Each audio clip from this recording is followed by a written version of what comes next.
Hey everybody, welcome back to the channel. In today's video, I get dangerously close to the balance wheel. I take some plastic off of a case, and I put some plastic back onto a case. As you can see, today's build is in the style of the Patek Philippe Nautilus. Starting off here, we have our Nautilus style hands, then our white dial. This is the NH38 movement, followed by the automatic winding rotor, an aftermarket bridge, and finally our case and bracelet.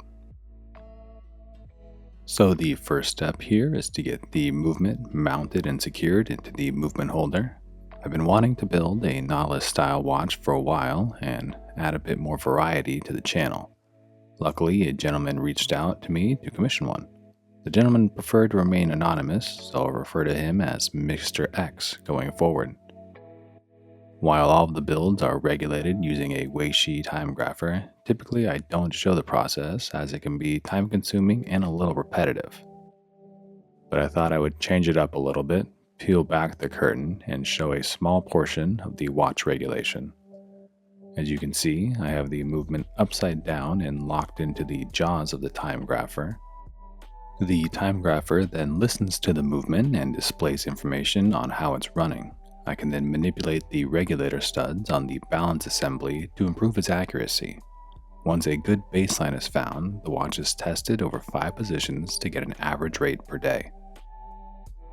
Now that the movement has been regulated, I can begin to modify it. The first step in this is removing the stock automatic winding rotor. Using the largest screwdriver in my collection, I can unscrew the rotor from its center post. Once it's free, I can pick it up and remove it using some tweezers. Of course, it's vital to be careful while doing this, as one slip could damage the balance wheel and ruin the movement. With the stock rotor out of the way, I now have access to the automatic train bridge. Now the train bridge is secured in place with 2 small screws, one at each end of the part. So using a much smaller screwdriver, I can loosen those screws up and then remove them using a pair of tweezers. The primary function of a bridge is to hold multiple parts of the movement in place. Things like the balance assembly are secured via the balance bridge. The bridge that holds the train of wheels together is called the train wheel bridge. And this is, of course, the bridge that's responsible for the automatic winding. Bridges often contain jewels, which are actually synthetic rubies and are used to reduce friction and help with shock resistance. While most luxury watches often add some sort of decoration to the bridge, this one is pretty bare, only sporting some vertical brushing. And that's why we're swapping it out.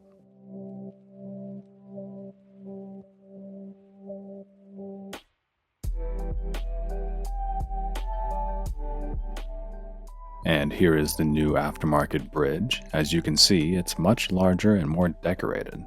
Though the bridge is bigger, it is still only responsible for holding the automatic winding works together. The large surface allows for a better appearance though. As you can see, this bridge features vertical Côtes de Genève. While Côtes de Genève is prominently featured on the channel, this is the first time that the vertical striping has been used for a build. To get this new bridge installed, all I have to do is line it up correctly and ensure that it's flat against the movement. If it's raised up at any point, the rotor can make contact with it, stopping the automatic winding feature. From there, I can secure it in place with 2 blued screws.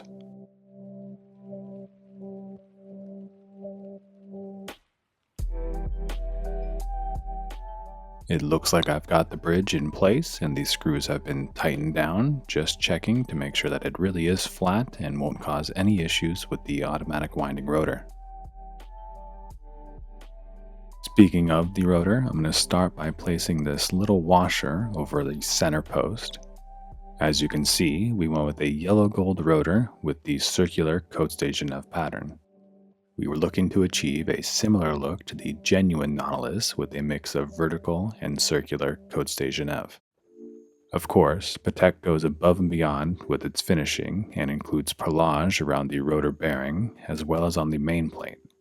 All of the bridges are also beveled and polished. This rotor actually caused a bit of an issue as yet again an aftermarket rotor made contact with the caseback. What I ended up doing was creating an additional caseback gasket with some leftover material. This pushed the caseback slightly higher, allowing the rotor to have enough room to spin freely. With the modifications complete to the rear of the movement, I can go ahead and flip it over and begin working on the dial. The dial for this build went through a long evolution. When we first started to plan out the build, Mr. X was looking to have a red to black gradient dial with an open heart to display the balance wheel as it oscillates. While there were red gradient dials available, none could be found with the window allowing the straight view into the balance wheel. We discussed the option of cutting a window through the dial using a laser, but were worried the paint and finish would be affected, not to mention the indices would be cut in half as well. We continued searching before landing on a mother-of-pearl dial with a window for the balance wheel. My initial thoughts were that this was great, as mother-of-pearl is a material I have yet to work with. It's beautiful, and no two are the same, adding a level of uniqueness to the build. An order was placed, though I grew worried after I didn't receive an order shipping confirmation. I reached out to the supplier, who informed me that there were none in stock and my order was being canceled. How nice of them to keep me in the loop. With this, Mr. X and I yet again left to search for an alternative dial. It eventually came down to the choice between a red to black gradient dial without a window for the balance wheel or a white Nautilus style dial that did feature the window. As you can see, we went with the white dial this time around. You'll notice that the hour markers as well as the ring around the balance wheel hole are rose gold. This is not only to match the case, but also the hands that are being mounted now. This build uses baton style hands that are very similar to the hands used on the AP style builds, though these feature a much more rounded profile. This is something Mr. Gerald Genta did differentiate between the Royal Oak and the Nautilus styles, and something we have emulated here. As discussed before, the Swiss watch industry was in trouble during the 1970s.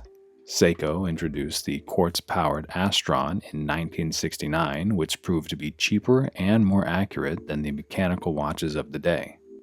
Patek Philippe, a brand steeped in traditional watchmaking and known for luxury dress watches, needed something new, and in walked Gerald Genta. The actual story goes that Genta sketched out the design of the Nautilus on a napkin in less than 5 minutes while having lunch.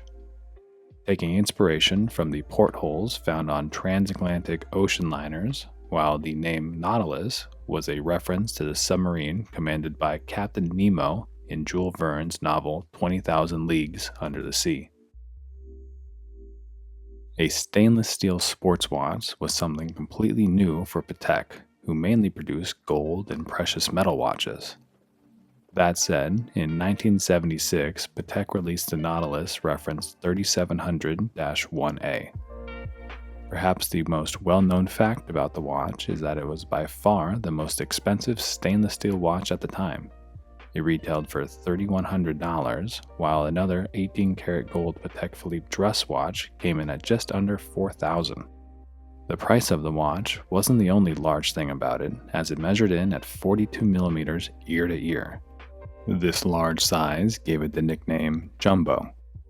Throughout the 1980s, the Nautilus went through several changes, one of the biggest being the change in case size, which was lowered to 37.5mm in the reference 3800. This reference is also the first one to use an in-house Patek Philippe movement, which added a central seconds hand. The Nautilus continued to experience changes up until the turn of the century when the 3711 was launched in a return to the 42mm case. This acted as a transition model as the 30th anniversary brought a run of new references. With that brief history lesson over, we can move on to getting the movement into the case. What I've done here is taken the movement out, flipped it over, and then resecured it in my movement holder. Now I'm going to push down on the crown release lever and pull the crown out. With the crown removed, I'm actually going to set the movement aside for a second and work on getting the case and bracelet ready. The case and bracelet for this build actually arrived attached to one another. Instead of removing both ends of the bracelet, I elected to simply separate it around the clasp. Unlike most of the bracelets featured on this channel, this one is actually affixed by pins.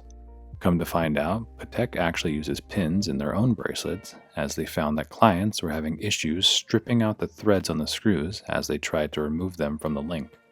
Using a pin vise, I can safely dislodge the pin, which allows me to pull the bracelet apart. The clasp on this bracelet is a double-fold deploying clasp with a clamshell lock just for a little extra safety.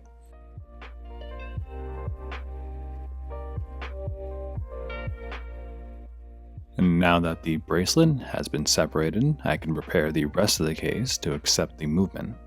The first thing I need to do is remove the caseback. You'll notice I've put a little bit of plastic on the caseback here. This is simply to protect it from any scratches as I use the caseback removal tool to loosen it up. This tool has 3 teeth or prongs that can be adjusted to fit into the recesses of the caseback.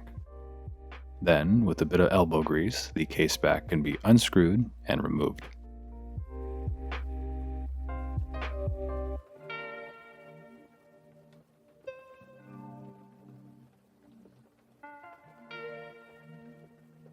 The next item to remove is the movement holder. Luckily for me, this one is already black and I won't need to paint it.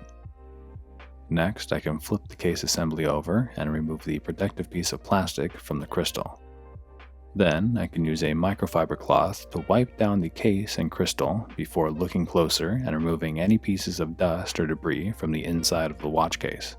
Again, the last thing I want is to get everything cased up and set into place, only to find a bit of dust sitting on the inside of the crystal.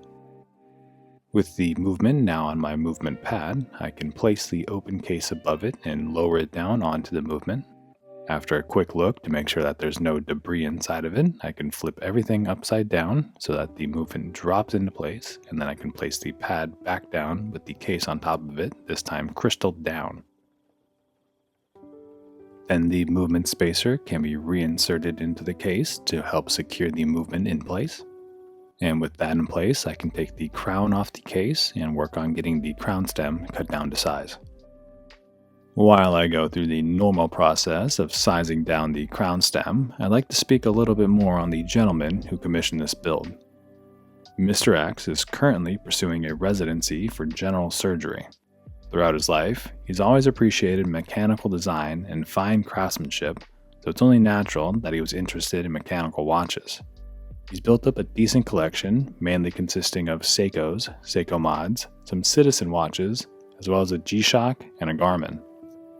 He also mentioned that he had a watch from Victorinox. This is actually the same company behind the first Swiss Army knife, which I thought was pretty cool. Though not in his collection, the Nautilus had always caught the eye of Mr. X, while the open heart design allowed the movement to be showcased. After watching some videos and feeling that Seiko stood for quality, he decided to reach out and begin the project. The watch we created will be saved for special occasions, things like date nights and nights out on the town. He has future plans to have a watch built for his lady, while he's hoping one day to eventually obtain a white gold day-date with a blue dial. Earlier, I mentioned that the 30th anniversary of the Nautilus brought a run of new references, including the 5711. Perhaps the most notable Nautilus model in recent years is the 5711-018. Produced near the end of 2021, this Nautilus featured a Tiffany blue double-stamped dial. It was created to celebrate the 170th anniversary of Tiffany & Co. Patek and Tiffany have a long-standing partnership, as Tiffany became the first North American retailer of Patek Philippe watches in 1851. The brands have remained tied ever since, with Tiffany stamped Patek watches being some of the most sought after by collectors. This watch was no different. With only 170 units produced, it was reserved for Patek's highest level of client. Celebrities like Mark Wahlberg, Jay-Z, Leonardo DiCaprio, and LeBron James have all been seen sporting this reference. When the first one did come up for auction, it sold for a staggering $6.5 million. That's roughly 123 times the retail price of the watch. The winning bidder was actually unable to find the funds for the watch, leading it to fall to Zach Liu, a prominent watch collector. Since then, prices seem to have come down quite a bit, with examples now being available for around $1.8 million. This extremely rare reference acted as the final send-off of the 5711, as it has since been permanently discontinued. The steel Nautilus that started it all can no longer be purchased. As you'll see, I've begun the lubrication process on the watch. What I've done is taken a micro Q-tip and dipped it into some silicone grease before applying that to the gasket within the crown, as well as on the case back.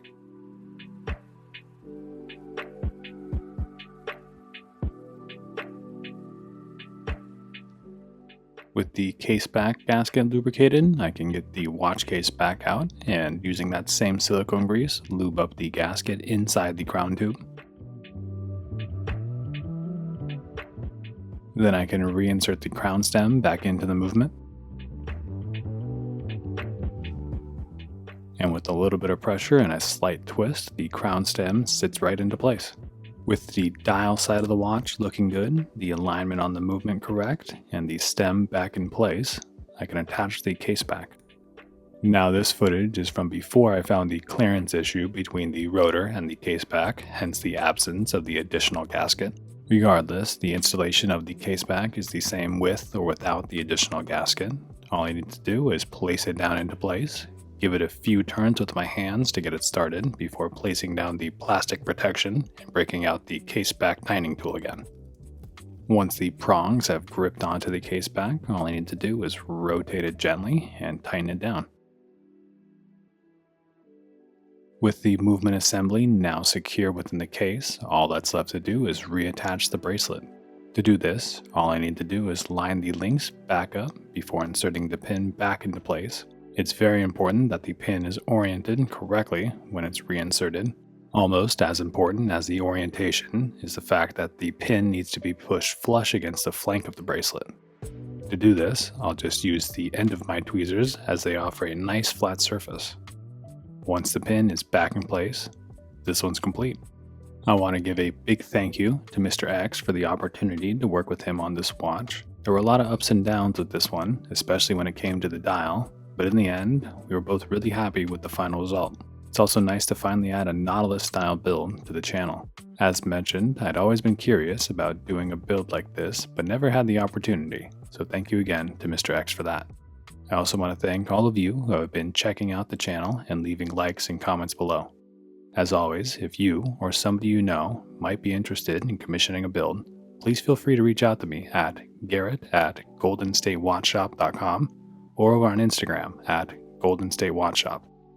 We had some nice weather when this watch was built, so we're going to finish this one off with some shots of it in natural sunlight. Thanks for watching.